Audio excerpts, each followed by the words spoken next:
सभी का स्वागत है फिर से एक बार NCS green earth private limited द्वारा आयोजित वेबिनार में।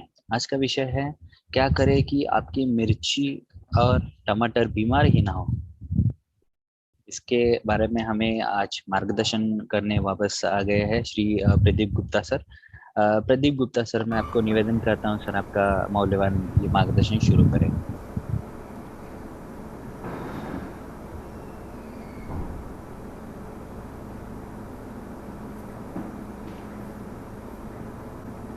Thank you Deepak ji.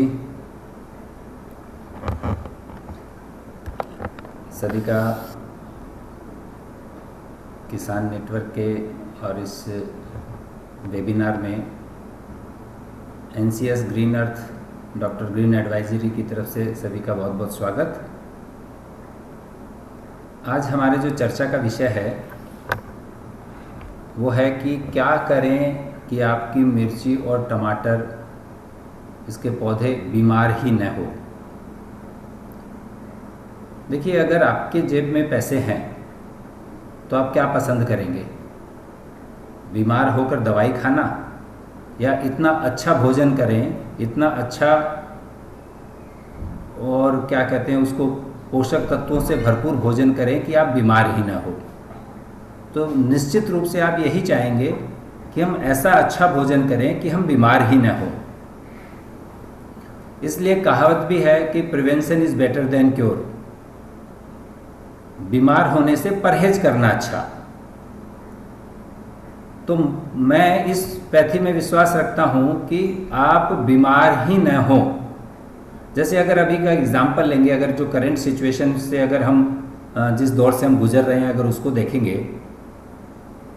तो ये कोरोना काल चल रहा है। इसमें बहुत लोग बीमार पड़ रहे हैं, बहुत लोगों को कोरोना हुआ है, बहुत लोग हमें छोड़कर भी चले गए, बहुत लोग हॉस्पिटल से बहुत पैसे खर्च करके बहुत तकलीफ़ सहकर वापस आ गए और तकलीफ़ें अभी उनकी मिटी नहीं है। कुछ साइड इफ़ेक्ट लेकर वापस आए हैं, कुछ स्वस्थ होकर भी वापस आए हैं। बहुत से ऐसे भी लोग हैं आपके और मेरे जैसे जो अभी तक बीमार नहीं हुए, शायद इसलिए कि उनकी इम्यूनिटी अच्छी है, उन्होंने कुछ परहेज रखा, उन्होंने ध्यान रखा, इस वजह से वो बीमार नहीं हुए।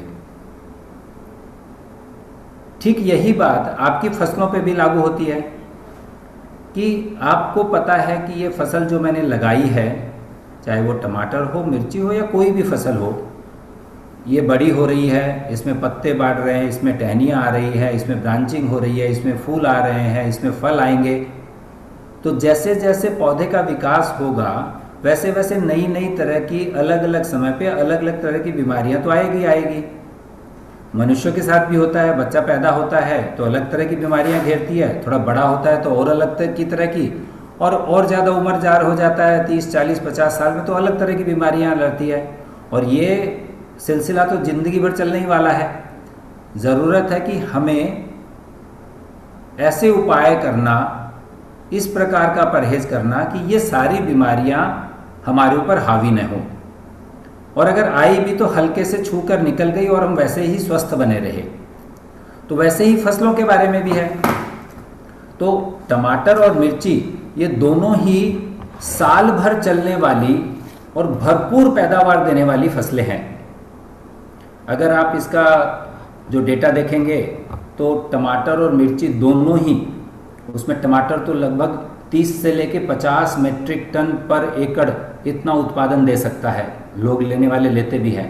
और जहां मिर्ची की अगर बात करेंगे तो मिर्ची में भी 20 से लेकर और 35 मेट्रिक टन तक, 40 मेट्रिक टन तक लोग और उत्पादन लेते हैं। यहीं अगर शिमला मिर्च की बात करेंगे, कैप्सिकम या बेल पेपर, कलर कैप्सिकम जो आती है, रेड आती है, येलो आती है, इनकी अगर बात करेंगे तो इसमें भी वैसे ही 35 टन, 40 टन, 50 टन, 60 टन तक का उत्पादन लोग लेते हैं।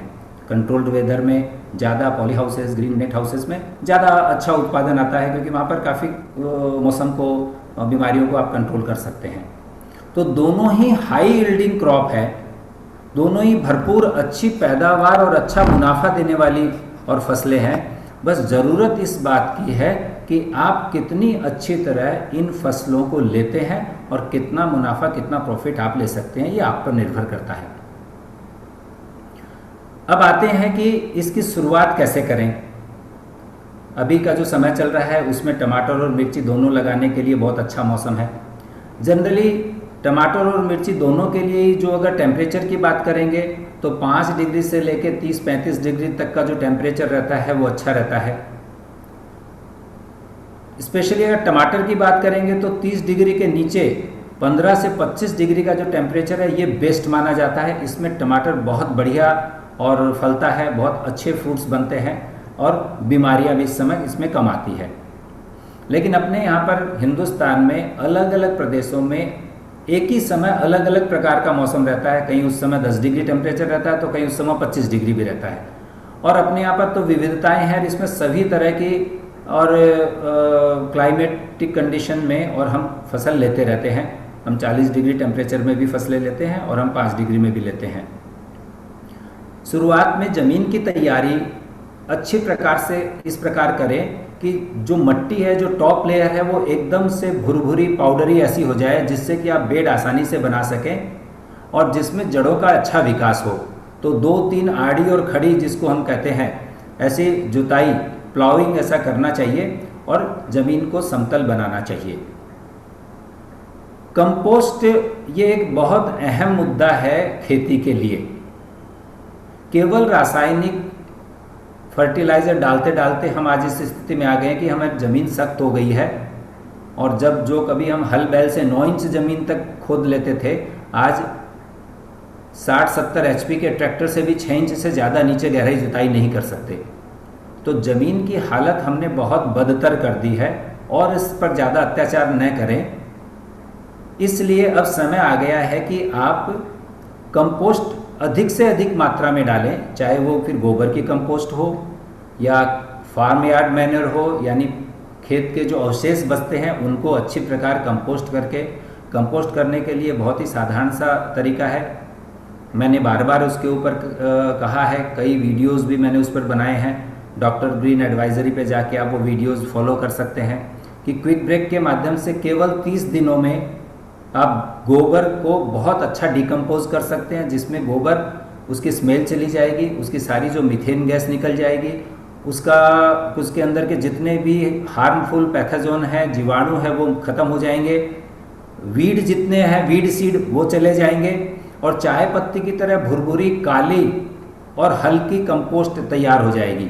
इस प्रकार की 2-3 मैट्रिक टन कंपोस्ट, अगर 5 टन हम गोबर लेते हैं तो उससे 2.5-3 टन अच्छी कंपोस्ट हमको मिल जाएगी। ये 1 एकड़ में आप डालें।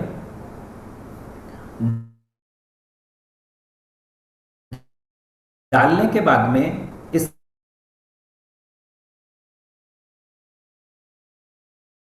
एडवाइजरी की जो 7 स्टार क्रॉप केयर स्ट्रेटेजी है, इस 7 स्टार क्रॉप केयर स्ट्रेटेजी को फॉलो कीजिए। 7 स्टार क्रॉप केयर स्ट्रेटेजी में क्या क्या आता है, तो सबसे पहला जो पॉइंट है वो है मित्र सेना। मित्र सेना क्या है? मित्रों की सेना। जैसे मान लीजिए आपको अगर युद्ध जीतना है तो बॉर्डर के ऊपर आपकी जो सेना है वो मित्र सेना होनी चाहिए, तभी हम शत्रुओं को पराजित कर सकते हैं। वैसे ही खेत के अंदर यानी जमीन के अंदर, जड़ों के आसपास आपके मित्र जीवाणुओं की भरपूर सेना होना अत्यंत आवश्यक है। 2 तरह के शत्रु होते हैं खेती में, एक वो जो जमीन के अंदर छुप कर वार करते हैं, जो आपको दिखाई नहीं देते, एक वो जो ऊपर से आक्रमण करते हैं, जो दिखाई देते हैं। कई बार वो खुद नहीं दिखाई देते लेकिन उनके द्वारा किया हुआ जो नुकसान है वो दिखाई देता है। तो पहले हम जो जमीन में छिपे हुए शत्रु हैं उनसे अगर मुकाबला करना है तो मित्र सेना। मित्र सेना में क्या आता है, तो बायोलॉजिकल जो NPK, nitrogen, phosphorus, potash, zinc, इनके जो बैक्टीरिया जो रहते हैं, जो जमीन में जाने के बाद में nitrogen, phosphorus, potash, zinc, sulphur, इन सब को सोल्यूबलाइज करेंगे, मोबिलाइज करेंगे और उपलब्ध कराएंगे फसलों को। इसके अलावा बहुत सारे वो मित्र जीवाणु जो जमीन में रहने वाले हानिकारक जीवाणुओं को नष्ट करते हैं, जैसे फंगस के जो बीजाणु है उनको, या कुछ प्रकार के जो जीवाणु है उनको नष्ट करते हैं। तो उनके लिए जैसे ट्राइकोडर्मा है, पैसिलोमाइसिस है, ये सारे जो मित्र सेना हमारी है, इनकी भरपूर मात्रा की आवश्यकता है जमीन को। तो इनका ज़्यादा से ज़्यादा उपयोग ज़मीन में करें। यानी जिसको अगर आप खेती की भाषा में कहेंगे तो बायो फर्टिलाइज़र, जिसमें nitrogen fixation bacteria, azotobacter, acetobacter, azospirillum, rhizobium, ये आ गया। Phosphate solubilising bacteria PSB, potash mobilising bacteria KMB, zinc solubilising bacteria, sulphur solubilising bacteria, इस प्रकार के जो बैक्टीरियाज हैं इनका ज़्यादा से ज़्यादा उपयोग करना। तो ये मित्रों की ज़्यादा से ज़्यादा सेना का इनकॉर्पोरेट करना जमीन के अंदर। दूसरा, रूट जाल, यानी जो 7 स्टार क्रॉप केयर स्ट्रेटेजी का दूसरा पॉइंट है रूट जाल। रूट जाल यानी क्या?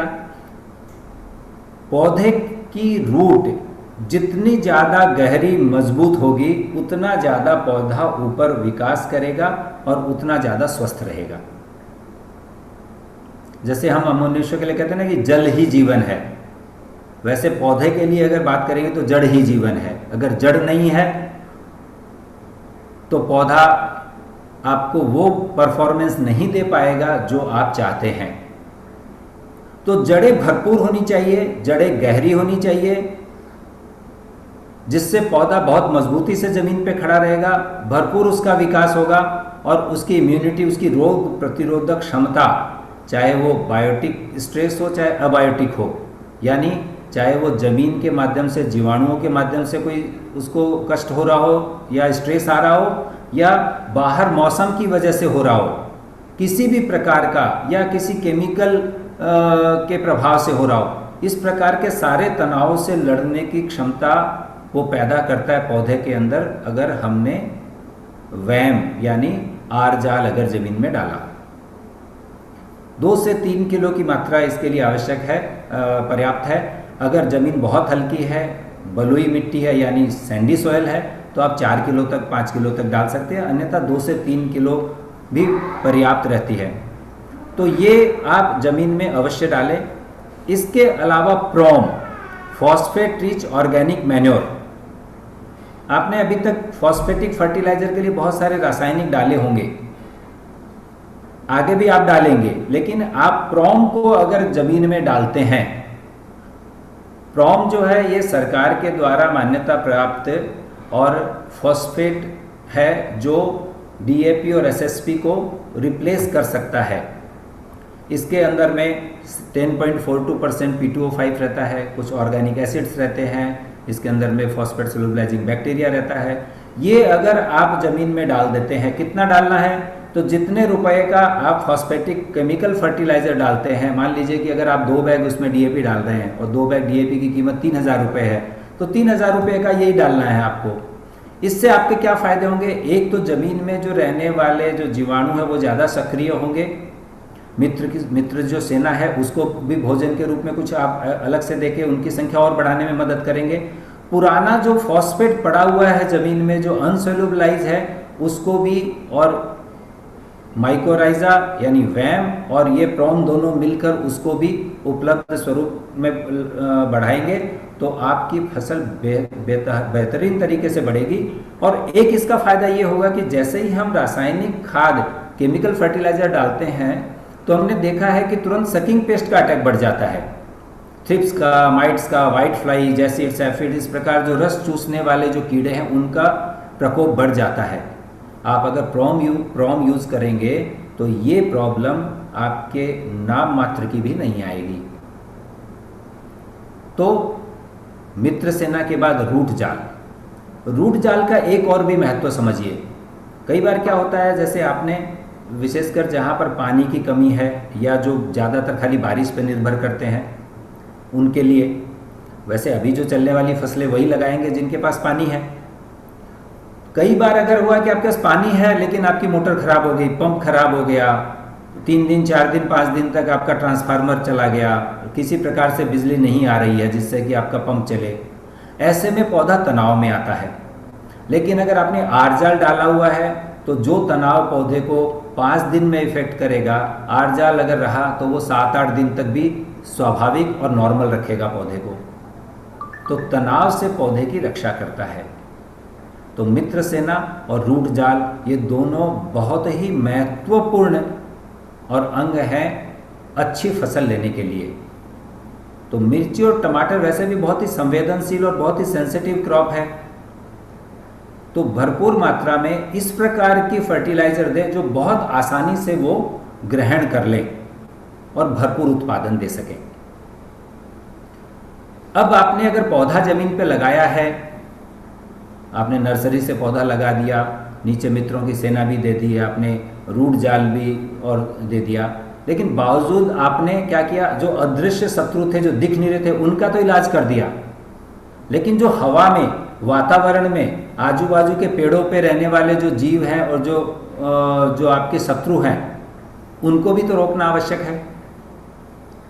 कई बार क्या होता है कि किसान पौधा लगाता है, पौधा जब बहुत छोटा रहता है तभी बहुत प्रकार के सकिंग पेस्ट इसका आक्रमण हो जाता है, और या तो छोटा पौधा ही मर जाता है या तो वो किसी तरह बीमार होकर बड़ा होता है लेकिन वो आखिर तक तकलीफ देता रहता है।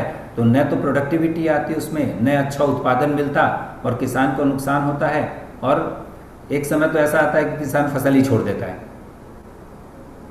तो जैसे ही पौधा आपने जमीन पर लगा दिया, आसपास के जो उसके शत्रु हैं उनके लिए तो शिकार आ गया, तो वो आक्रमण करेंगे। उस आक्रमण से बचाने के लिए बायोवॉल, आप एक बायोवॉल बना दीजिए। बायोवॉल माने क्या, कोई दीवार नहीं खड़ी करनी है चारों तरफ पौधे की, हाँ, पौधे के पत्तों के ऊपर, तनों के ऊपर, डालियों के ऊपर आपको बायोवॉल क्रिएट करनी है। और ये बायोवॉल किससे क्रिएट होगी, ये सिल्पॉट और नीमोक्योर, सिलिका बेस्ड प्रोडक्ट है सिल्पॉट और नीम बेस्ड प्रोडक्ट है नीमोक्योर। इन दोनों के कॉम्बिनेशन को आपने अगर शुरुआत में 7 दिन 8 दिन पर एक बार स्प्रे किया, 2 ml प्रति लीटर प्रति प्रोडक्ट लेकर, और जैसे जैसे पौधा बड़ा होता जाएगा ये समय आप बढ़ाते जाइए। पहले 7 दिन पे करेंगे, फिर अगले महीने आप उसको 8 से 10 दिन पे आ जाएंगे, फिर तीसरे महीने 12 दिन पे आ जाएंगे, और चौथे महीने में 15 दिन पे एक बार। तो इस प्रकार आप बाकी अन्यान्य जितने भी इंसेक्टिसाइड, पेस्टिसाइड के जो खर्चे हैं उनको आप 70-80% तक कम कर सकेंगे। अब इसमें केवल खर्चे कम होने की बात नहीं है, जैसे ही आपका पौधा बीमार होता है और आप किसी चीज़ का स्प्रे करते हैं तो आप ध्यान में रखिए कि आपका पौधा बीमार होने के बाद अगर आपने स्प्रे किया है तो आप अपनी फसल लेने के लिए, एक बार पौधा बीमार हुआ तो 3-4 दिन पीछे हो गए आप।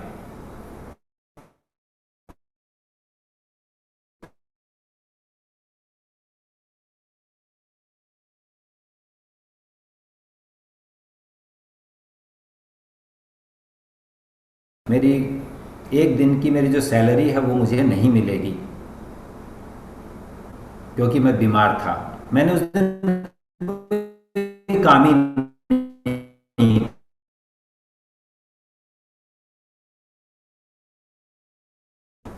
ज़्यादा मेहनत दे के करना पड़ेगा और वो पैसे भी नहीं मिलेंगे। पौधे के साथ भी यही होता है, जब पौधा बीमार हो जाता है यानी कि उसके ऊपर किसी प्रकार का रोग या कीट का आक्रमण होता है और हम दवाई का स्प्रे करते हैं, तो उस पीरियड के लिए पौधा अपनी टोटल एनर्जी को प्रोडक्शन में नहीं लगाता है, वो टोटल एनर्जी को अपने आप को मेंटेन करने में, अपनी इम्यूनिटी बढ़ाने में, बीमारी से बचने के लिए काम में लगाता है, और उस समय रिप्रोडक्शन या प्रोडक्शन स्टेज बंद रहती है। तो यानी क्या हुआ, जो प्रोडक्शन आपका आज से 25 दिन बाद होने वाला था, आपका पौधा बीमार हो गया तो वो 25 दिन के बाद 28 दिन बाद होगा। अगर इस बीच वो 2-3 बार बीमार हो गया तो 28 दिन, 31 दिन, 35 दिन पे जाएगा। तो इस प्रकार वो जो समय सीमा वो बढ़ती जाएगी, यानी आपका समय बढ़ेगा तो खर्चा बढ़ेगा, उत्पादन देर से आएगा, कम आएगा, भाव कम मिलेगा।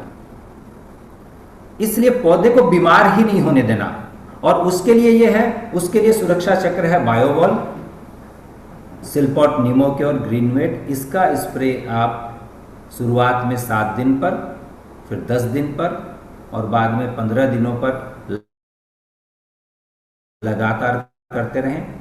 पूर्णिमा के 2 दिन पहले और अमावस्या के 2 दिन पहले, ये जो 15 दिन का जो साइकिल रहता है कीट पतंगों का, उसको अगर आप ब्रेक करने में सफल हो गए तो आप देखेंगे कि आपके खेत के ऊपर, आपकी फसलों के ऊपर बहुत प्रकार के कीटाणुओं का नियंत्रण आपने कर लिया है और वो वहाँ से चले गए हैं। तो इस प्रकार आप बायोवॉल के माध्यम से और अपनी फसल की रक्षा कर सकते हैं। केवल बायोवॉल से होगा क्या? इसके अलावा तो बहुत सारे अटैक होंगे। बहुत बार कुछ बीमारियां ऐसी होती है कि दिखती नहीं है, कीटाणु तो फिर भी हमें दिख जाते हैं, थ्रिप्स दिख जाता है, वाइट फ्लाई दिख जाती है, अड़ी या लार्वा रहेगा तो दिख जाएगा। लेकिन कुछ बीमारियां ऐसी होती है जो दिखती नहीं है, और कुछ बीमारियां ऐसी होती है जो किसी दूसरी बीमारी की वजह से होती है, जैसे वायरस का अटैक होता है। और वायरस का कैसे होता है? जितने भी ये जो रस चूसने वाले कीटाणु रहते हैं, ये वायरस के कीटाणुओं को अपने साथ लेकर आते हैं। पहले ये नुकसान करते हैं, बाद में वो वायरस उसको इन्फेक्ट करता है। डाउनी मिल्ड्यू, पाउडरी मिल्ड्यू, ये ऐसा है कि हवा के माध्यम से आती है। पत्तों को एकदम से रातों रात आपके पत्ते सफ़ेद पड़ गए, जैसे किसी ने उसके ऊपर दही जमा दिया हो या किसी ने पाउडर का डस्टिंग कर दिया हो। इस प्रकार की बीमारियां जो रहती है उसके लिए और डिफेंस यानी आपको सुरक्षा जरूरी है। और काइटोपोट का आप ऐसे समय में स्प्रे करते रहिए। 2 ml प्रति लीटर से 8 दिन 10 दिन पर स्प्रे करेंगे तो आप अगर वायरस की स्थिति आने के पहले करेंगे तो वायरस नहीं आएगा। अगर किसी कारण आ गया है और उसका स्प्रे करेंगे तो भी वो आप उसको रोकने में, उसकी रोकथाम करने में सक्षम हो सकते हैं। काइटोपोट के साथ किसी भी प्रकार का जो प्लांट ग्रोथ रेगुलेटर या प्लांट ग्रोथ प्रमोटर है किसी भी प्रकार का, वो अगर साथ में करेंगे तो आपको और भी ज़्यादा अच्छे परिणाम मिलेंगे। ध्यान रखेंगे जब सकिंग पेस्ट का अटैक आएगा उस समय किसी भी प्रकार के ग्रोथ प्रमोटर का प्रयोग न करें, क्योंकि सकिंग पेस्ट का अटैक जब रहता है तो पत्ते के अंदर में क्लोरोफिल की मात्रा बहुत ज़्यादा रहती है तो अटैक बढ़ता है। अगर आप उस समय और अगर ग्रोथ प्रमोटर या इस प्रकार के डालेंगे जो क्लोरोफिल को और बढ़ाएंगे तो अटैक और बढ़ेगा। तो उस समय कम से कम उसको अवॉइड कीजिए। तो जो डिफेंस मैकेनिज्म है आपके पौधों का उसको ठीक रखिए। काइटोपोट का समय समय पर उपयोग कीजिए। अन्य किसी भी प्रकार की और अगर आवश्यकता होती है तो उस समय उसका हम प्रयोग कर सकते हैं। अब आपने जमीन ठीक कर ली, जड़ों को स्वस्थ कर लिया, ऊपर पौधों पर खूब अच्छा विकास हो रहा है।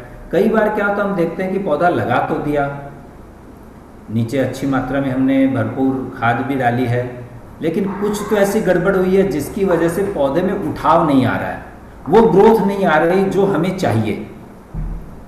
या कई बार होता है कि ग्रोथ स्टंट हो गई, उसके कई कारण होते हैं। एक कारण उसमें हम ये होता है कि कई बार हम बहुत ज़्यादा दिनों की ओवर मैच्योर्ड नर्सरी को लगाते हैं। नियम क्या होता है, जब नर्सरी में पौधा आपने सीडलिंग ट्रे के अंदर में जब सीड लगाया तो 15 से 21 दिन का जो पौधा होता है वो बेस्ट होता है ट्रांसप्लांटेशन के लिए। बहुत बार क्या होता है, नर्सरी में किसी कारण से पौधा ज़्यादा दिन रह गया या हमने ज़्यादा लेट से पौधा लिया और वो 25 दिन, 1 महीना, सवा महीने का पौधा हमने लगाया जो ओवर मैच्योर्ड हो गया, तो वो फिर ज़मीन में जाने के बाद में उतनी गति से, उतनी तेज़ी से विकास नहीं कर पाता। जैसे कई बार होता है ना, घर में छोटा बच्चा है, 4 साल, 5 साल, 6 साल का हो गया, लेकिन हमने उसको स्कूल में नहीं डाला और अचानक बाद में जब 7 साल का हो गया तब हमने उसको स्कूल में भर्ती किया, तो वो बाकी बच्चों के साथ तालमेल नहीं कर पाता है, उम्र ज़्यादा हो जाती है और उसको एक इन्फेरिटी कॉम्प्लेक्स भी रहता है और समय ज़्यादा लगता है फिर उसको। वैसे ही पौधों के साथ भी होता है। पौधा अगर नर्सरी बेड पे या ट्रे के अंदर ज़्यादा समय, लंबे समय तक रह गया और खेत में अगर लेट से हमने ट्रांसफ़र किया तो उसका विकास धीमा होगा।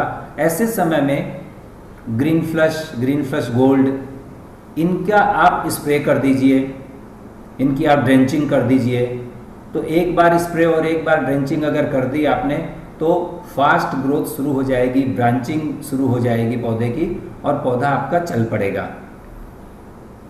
तो एनर्जी फ्लो जो पांचवा जो और मुद्दा है, एनर्जी फ्लो, सही समय पे सही एनर्जी का डायरेक्शन क्या हो। अब मान लीजिए आपने पौधा लगा दिया, 40-45 दिन हो गए पौधा अच्छा विकसित हो गया है, बढ़िया ब्रांचिंग आ गई है, अब उसको चाहिए फ्लावरिंग, क्योंकि टमाटर और मिर्ची लेनी है तो बिना फूल के तो फल लगेगा नहीं। बहुत कम पौधे ऐसे होते हैं जिसमें बिना फूल के फल आते हैं, लेकिन टमाटर मिर्ची तो फूल आने के बाद ही फल लगेगा। तो फूल लाने के लिए उस समय आप ग्रीन ब्लूम इसका प्रयोग कर सकते हैं। जैसे ही पहला फूल आपको दिखा, आपने एक स्प्रे ले लिया, तो अगले 7-10 दिन के अंदर बहुत भरपूर मात्रा में फूल खिलेंगे, फूलों के ऊपर फ्रूट सेटिंग अच्छी होगी और अच्छे फल भी पकड़ेंगे। तो जहाँ ग्रोथ देने हो वहाँ पर ग्रोथ, जहाँ पर फ्लावरिंग हो वहाँ पर फ्लावरिंग। जिस समय माइक्रोन्यूट्रिएंट की आवश्यकता है तो न्यूट्रीग्रीन 6, क्योंकि माइक्रोन्यूट्रिएंट एक बहुत ही महत्वपूर्ण हिस्सा है न्यूट्रिशन मैनेजमेंट का। हालांकि जैसा कि नाम है कि माइक्रोन्यूट्रिएंट में अति सूक्ष्म, सूक्ष्म अति सूक्ष्म, और वो है 250 ग्राम के अंदर में जिंक भी है, बोरॉन भी है, फेरस भी है, कॉपर भी है, मोलिब्डेनम भी है, मैंगनीज भी है, ये सारे हैं 250 ग्राम प्रति एकड़ में, ये सब है। और ये कितने हैं? कोई आधा % है, कोई 1.5% है, कोई 2% है बस। लेकिन इनकी आवश्यकता रहती है, इनके बिना कई बार पत्तियों के ऊपर, फलों के ऊपर अलग अलग प्रकार के सिम्टम्स देखने को मिलते हैं। बहुत बार आपने देखा होगा टमाटर बहुत अच्छे लगे लेकिन टमाटर फट रहे हैं। क्यों फट रहे हैं भाई?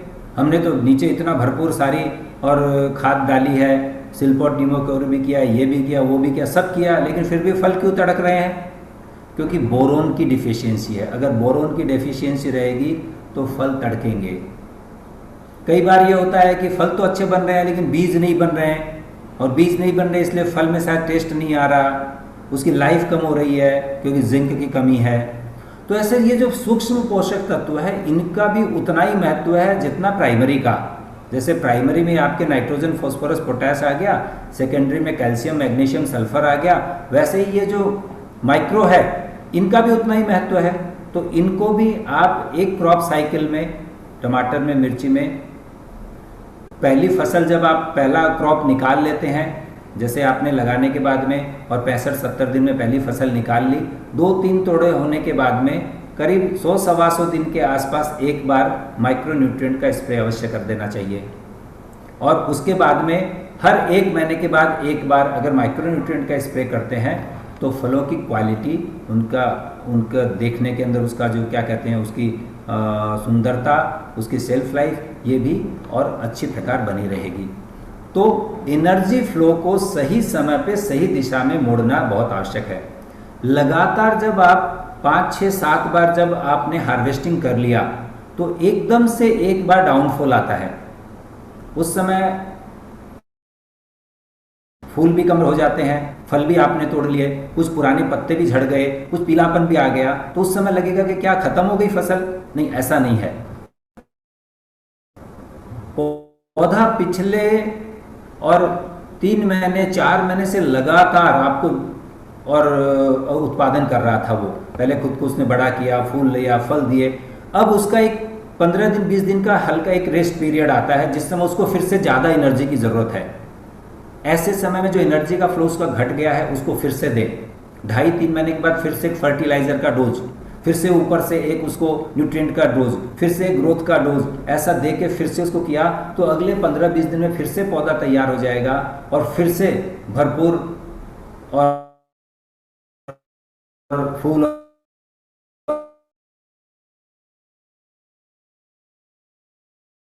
सिल्पोट निमोक्योर के स्प्रे करते हैं तो आपकी जो फसल की सेल्फ लाइफ रहती है, जैसे टमाटर मिर्ची तोड़ने के बाद में जो लोग बहुत ज़्यादा रासायनिक प्रयोग करते हैं उनकी तो दूसरे दिन तीसरे दिन सड़ने लग जाती है, लेकिन सिल्पोट निमोक्योर और आपने इस प्रकार के और सॉइल के अंदर में प्रॉम और कंपोस्ट का यूज़ किया है, मित्र सेना यूज़ किया है आपने, तो आप देखेंगे क्या कि आपकी जो फसल है अगर बाहर टेबल पर 7 दिन भी पड़ी रही तो भी वो फ्रेश जैसी ही दिखेगी, उसका स्वाद, उसका कलर, उसकी गंध कुछ भी बिगड़ने वाला नहीं है। तो सेल्फ लाइफ बहुत अच्छी आप मेंटेन कर सकते हैं क्योंकि दोनों ही बहुत ही पेरिशेबल क्रॉप है, मिर्ची भी और टमाटर भी, तो उसमें भी आपको सिल्पोट निमोक्योर दोनों सहायता पहुंचाएंगे। अब एक जो मेन समस्या आती है खेती में कि भाई वीड, तण, खरपतवार, घास, कचरा, कुछ भी कह लीजिए, ये बहुत बड़ी मात्रा में आता है। अब जमीन है तो आएगा ये, तो करना क्या इसका आपके हाथ में नहीं है। आप कितनी बार वीडीसाइड मारेंगे? वीडीसाइड मारते मारते आज ऐसी स्थिति हो गई है कि बहुत सारे जो वीड थे उन्होंने अपना स्वरूप बदल लिया है। बहुत सारे वीड ऐसे हो गए जिन्होंने अपने पत्ते का साइज, शेप और साइज ही बदल दिया है। बहुत सारे वीड ऐसे हो गए जो बहुत ज़्यादा ज़मीन में धंस गए और बहुत ज़्यादा गहरे होने की वजह से और अभी उनको निकालना ही मुश्किल हो गया है। वीड को अगर आप थोड़ा सा, जिसको कहते हैं वीड से करो दोस्ती, उससे अगर आपने थोड़ी सी दोस्ती कर ली, कैसी दोस्ती कि भाई वीड आ गया ना, बहुत ज़्यादा बड़ा होने नहीं देना, उसको सीडलिंग पर नहीं जाने देना, बीज नहीं बनने देना। वो थोड़ा सा बड़ा हो गया कि उसको कट किया और वहीं पर सुला दिया। आजकल तो वैसे देखा जाए तो ब्रश कटर जैसे बहुत आते हैं जो बहुत आसानी से एक आदमी एक दिन में 3-4 एकड़ में ब्रश कटर से वीड को काट के सुला सकता है। तो 2 रो के बीच में जो वीड आया उसको काटते रहिए, पावर टिलर चला दीजिए। वीड काटने के बाद जब वीड आपने डाल दिया और अगर नहीं व्यवस्था है और आपने वीडीसाइड ही मारने का तय कर लिया और वो भी मार दिया, और जब वीड सूख गया तो उसके ऊपर क्विक ब्रेक का पानी बनाइए और वो पिला दीजिए, उसका स्प्रे कर दीजिए, उसका पाट पानी के साथ दे दीजिए, फ्लड इरिगेशन के साथ दे दीजिए, ड्रिप से छोड़ दीजिए। धीरे धीरे जो सूखा हुआ वीड है वो ऊपर कंपोस्ट होना शुरू हो जाएगा और ऊपर की जो लेयर कंपोस्टिंग होती जाएगी तो नीचे से जो नया वीड आना है वो धीरे धीरे कम हो जाएगा। ये प्रक्रिया अगर आप 1-2 साल लगातार कर लेंगे तो आपके खेत से वीड बहुत कम रह जाएगा और आपकी जो टॉप लेयर है बहुत ही हेल्दी, बहुत ही फाइबरस, बहुत ही ऑर्गेनिक कार्बन युक्त बन जाएगी। और जितनी सॉइल आपकी सॉफ्ट होती जाएगी वीड उतना सॉइल से कम होता जाएगा। तो वीड को आप इग्नोर तो नहीं कर सकते।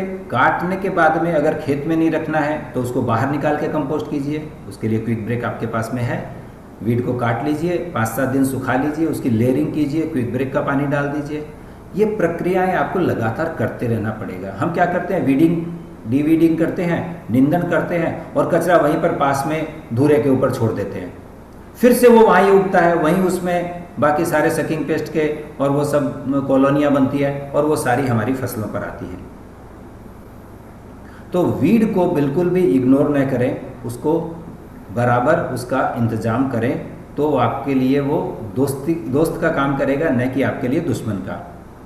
और जो 7वां पॉइंट है वो है मैनेजमेंट। ये सारी चीज़ें करने के बाद आपके पास अच्छी ज़मीन है, आपके पास ट्रैक्टर है, आपने बढ़िया बीज डाले, आपने खत भी अच्छे से दिया, आपने न्यूट्रिशन मैनेजमेंट भी बढ़िया से किया, आपने सारा सब कुछ किया, लेकिन अगर मैनेजमेंट में कमज़ोर पड़ गए तो सारे किए धरे पर पानी फिर जाएगा। मैनेजमेंट के कुछ छोटे छोटे टिप्स हैं जो आपको ध्यान रखने जरूरी है। खेती के अंदर विशेषकर टमाटर मिर्ची की जब हम बात करें तो सबसे बड़ा इसमें जो खर्चा होता है इंसेक्टिसाइड पेस्टिसाइड का। कैसा होता है, हमने देखा, खेत में गए, हमने 4 पौधे देखे और उस पर देखा अरे यहाँ तो वाइट फ्लाई है, चलो लाओ प्रोडक्ट, लाओ केमिकल और मारो पूरे खेत के ऊपर। साधारणतः हम ऐसा करते हैं, तरीका सही नहीं है।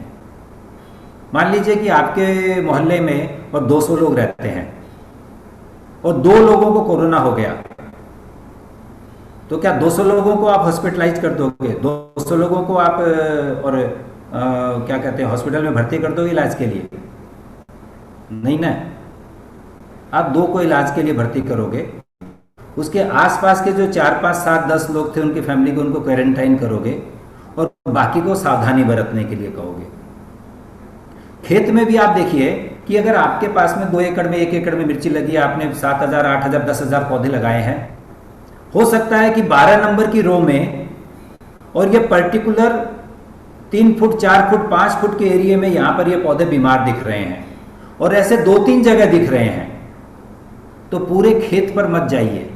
इमीडिएटली एक 15 लीटर 20 लीटर के पंप में पानी भरिए, उसके अंदर में सिल्पोट, निमोक्योर या जो जिस प्रकार के सिम्टम्स दिख रहे हैं उस प्रकार का प्रोडक्ट भरिए उसमें, और वहाँ पर जाकर उन 3 स्पॉट पे जाके उसको इलाज कर दीजिए। इसको कहते हैं स्पॉटिंग टेक्निक, यानी स्पॉट पे जाकर जो बीमारी दिखी उसका तुरंत इलाज। अब जो काम आपका 200 लीटर पानी में और 3000 या 2000 रुपए में होने वाला था, वो सिर्फ 15 लीटर या 20 लीटर पानी में 50-100 रुपए में हो गया। तो आपने क्या किया, बीमारी को जहां थी वहीं पर रोक दिया, उसको बढ़ने नहीं दिया और बाकी पौधों को भी बीमार होने से बचा लिया। ये मैनेजमेंट का हिस्सा है। उसके लिए आपको 1 दिन 2 दिन छोड़कर, टमाटर मिर्ची की तो ऐसी क्रॉप है कि आप 3 दिन 4 दिन 7 दिन का समय नहीं ले सकते। 3-4-7 दिन में तो वहाँ सब कुछ खत्म हो जाएगा। आपको अल्टरनेट डे, 1 दिन छोड़कर या रोज आपको फसलों में से घूमना पड़ेगा, आपको देखना पड़ेगा कहाँ क्या बीमारी तो नहीं आ रही, पौधों के नीचे ऊपर। इस प्रकार आपको ये वॉच रखना पड़ेगा कि कोई भी पौधा बीमार नहीं हो। एक भी पौधा बीमार है तो ठीक है, अभी तो एक ही पर है, जाने दो, ऐसा नहीं।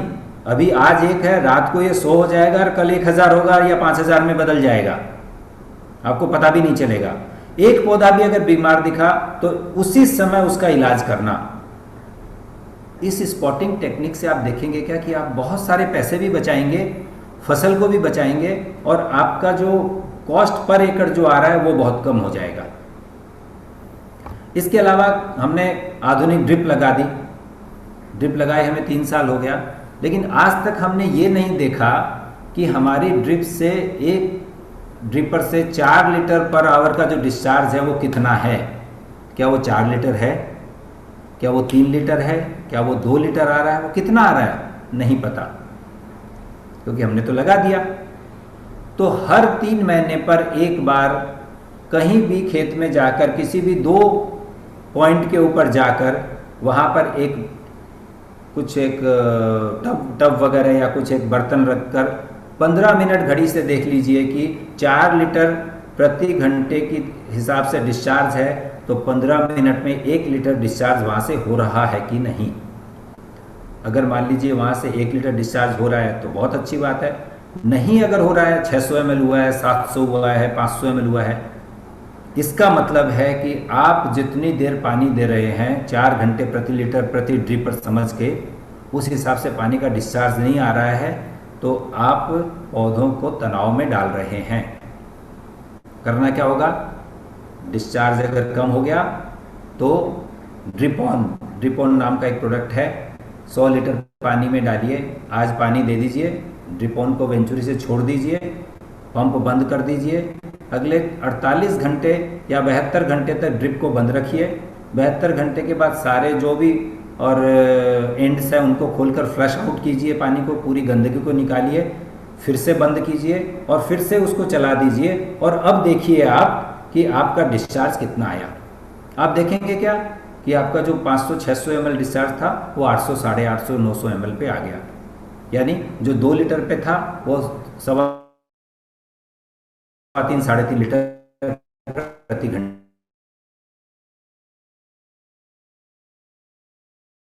डिस्चार्ज प्रॉपर है कि नहीं है। तो वाटर मैनेजमेंट है, स्पॉटिंग टेक्निक है, ड्रिप को क्लीन करने की बात है, ये सारी बातों का ध्यान अगर हम रखते हैं और ये जो 7 स्टार मैंने बताए, मित्र सेना, आरजाल, बायोवॉल, डिफेंस, एनर्जी फ्लो, वीडो फ्रेंड और मैनेजमेंट, ये इस प्रकार 7 को अगर आप फॉलो करेंगे तो मिर्ची टमाटर क्या, दुनिया की कोई भी फसल हो, आप बहुत अच्छी तरह से बिना किसी टेंशन के ले सकते हैं। मेरे साथ जुड़े हुए बहुत सारे ऐसे और बड़े बड़े और फार्म ओनर है जिनके पास में, किसी के पास 50 एकड़ है, किसी के पास 70 एकड़ है, कोई 100 एकड़ पे लगा रखा है और काफ़ी दिनों से वो भूल गए हैं कि केमिकल, इंसेक्टिसाइड, पेस्टिसाइड होता है क्या। जो आज से साल भर, 2 साल पहले, 3 साल पहले जो केवल केमिकल के भरोसे और दुनिया सारी केमिकल थी, उनको आज वो भूल गए हैं कि भाई अगर सकिंग पेस्ट आया तो कौन सी केमिकल दवाई छिड़कूंगा मैं, क्योंकि पिछले साल भर, 6 महीने, 8 महीने, 1.5 साल से उन्होंने देखा ही नहीं है कि कोई सकिंग पेस्ट उनके यहाँ पर आया है। और आया भी तो कैसा, वही स्पॉटिंग टेक्निक। तो इस प्रकार इस स्ट्रेटेजी के माध्यम से अगर आप जाएंगे तो आप बहुत ही टेंशन फ्री, बहुत आपके बजट के अंदर अच्छी हेल्दी क्रॉप, और वो भी रेसिड्यू फ्री,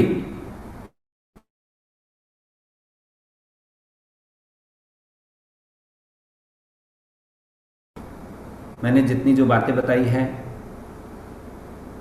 वो खेती करने के लिए वैसे पर्याप्त नहीं है, क्योंकि बहुत बड़ा सब्जेक्ट है, 40 मिनट में सब कुछ बता देना समझ लेना बहुत मुश्किल है। लेकिन अगर इस स्ट्रेटेजी को अगर फॉलो करते हैं आप, 7 स्टार क्रॉप करियर स्ट्रेटेजी को फॉलो करते हैं ठीक प्रकार से, तो आप निश्चित रूप से अच्छी फसल का आनंद ले सकते हैं, ऐसा मेरा मानना है। आप लोग जो भी जुड़े हैं उनका सभी का बहुत बहुत धन्यवाद। इसके बाद अगर किसी का कोई प्रश्न हो तो आप चैट बॉक्स में लिख के पूछ सकते हैं, अपना हाथ खड़ा करके पूछ सकते हैं, मैं उसका समुचित जवाब देने का प्रयत्न करूंगा। आप सभी को फिर एक बार जुड़ने के लिए बहुत बहुत धन्यवाद। नमस्कार।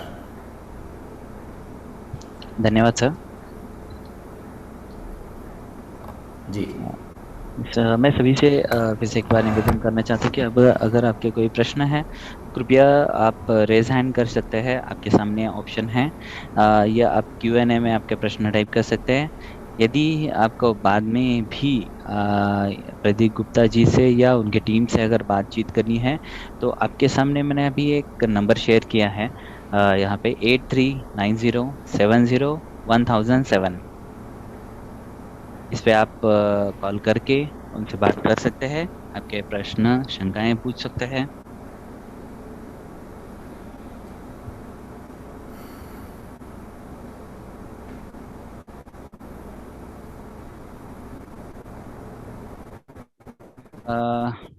प्रदीप जी, एक प्रश्न आया है मिलिंद चराटे सर का यहाँ पे कि 1 एकड़ के लिए टमाटर के लिए VAM कितना लगेगा?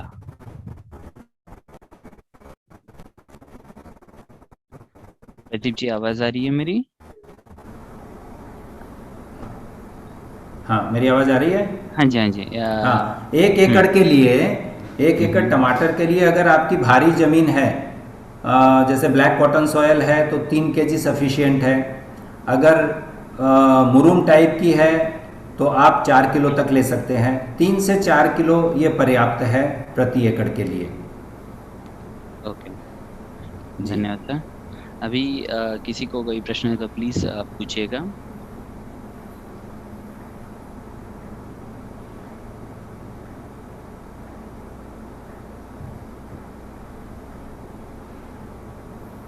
धन्यवाद सर। प्रदीप जी बहुत बहुत शुक्रिया, बहुत ही अच्छा मार्गदर्शन रहा। ये आज का जो वेबिनार है ये किसान के फेसबुक के पेज पे भी ऑनलाइन है, वहाँ पे रहेगा, हमेशा के लिए रहेगा। कभी किसी को जाके देखना है तो वो देख भी सकते हैं, वहाँ पे हमेशा के लिए वहाँ पे रहेगा वीडियो। किसान का फेसबुक का लिंक अगर आप शेयर कर दें सबके साथ। वो कर देता हूँ यहाँ पे जो है जी उनके लिए तो ठीक है। अगर सभी को एक बार बताना चाहता हूँ कि किसान का जो फेसबुक का पेज है वहाँ पे जो भी वेबिनार्स होते हैं वो सभी वहाँ पे ब्रॉडकास्टेड लाइव रहते हैं और वहाँ उनका वीडियो सेव रहता है, वहाँ पे कभी भी आप जाके देख सकते हैं।